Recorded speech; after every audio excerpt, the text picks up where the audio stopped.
અમદાવાદની શાળામાં વિદ્યાર્થી દ્વારા વિદ્યાર્થીની કરાયેલી હત્યાના મામલે સુરત ડીઈઓ દ્વારા તમામ શાળાઓને આદેશ અપાયો છે. આકસ્મિક રીતે વિદ્યાર્થીઓનું ચેકિંગ કરવા જણાવ્યું છે.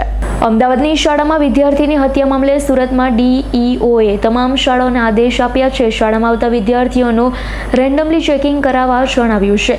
ડીઈઓએ આદેશ આપી શાળાઓને જણાવ્યું કે વિદ્યાર્થીઓ બેગમાં કોઈ ઘાતક હથિયાર લઈને આવતા નથી તે તપાસ કરવાનું રહેશે, જેને લઈ સુરતમાં જુદી જુદી શાળામાં શુક્રવારે ચેકિંગ શરૂ કરાયું છે. વિદ્યાર્થીઓ કોઈ પણ ઘાતક હથિયાર કે સંદિગ્ધ વસ્તુ લઈને આવતા જણાય તો કાર્યવાહી કરવા આદેશ અપાયા છે. શાળાઓ દ્વારા વિદ્યાર્થીઓના બેગ સહિત જુદી જુદી રીતે તપાસ કરાઈ રહી છે. મહેશભાઈ પટેલ, વિદ્યાકુંજ સંકુલ નિયામક.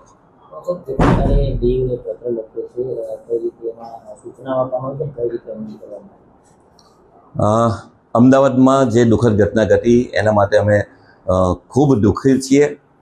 શિક્ષણ જગત હચમચી ગયું છે અને આ બાબતે અમે શું કરી શકીએ, કઈ રીતે સાવચેત રહેવું અને વિદ્યાર્થીઓને પણ કઈ રીતે આવું કૃત્ય કરતાં અટકાવવા એ માટે સતત ચિંતન કરી રહ્યા છે.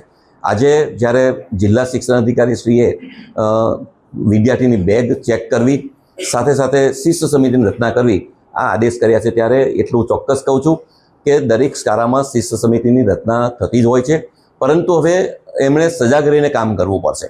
એકલા માત્ર હવે ભરોસો રાખીને જો બેસી રહેશે તો ક્યાંક ને ક્યાંક વિદ્યાર્થી આવું જે સાધન છે શૈક્ષણિક, એ સાધનનો ખોટો ઉપયોગ કરી અને જ્યારે બીજા વિદ્યાર્થી પર હુમલો કરે ત્યારે આવી ઘટના ન ઘટે એ માટે સાવચેતીના ભાગરૂપે અમે હવે નિયમિત રીતે ક્યારેક સરપ્રાઇઝ રાખીને બેગ ચેક કરીશું. અમે વાલીઓને પણ હવે જાગૃત કરીએ છીએ, કહેવા માગીએ છીએ કે તમે પણ તમારા બાળકની બેગ ચેક કરો.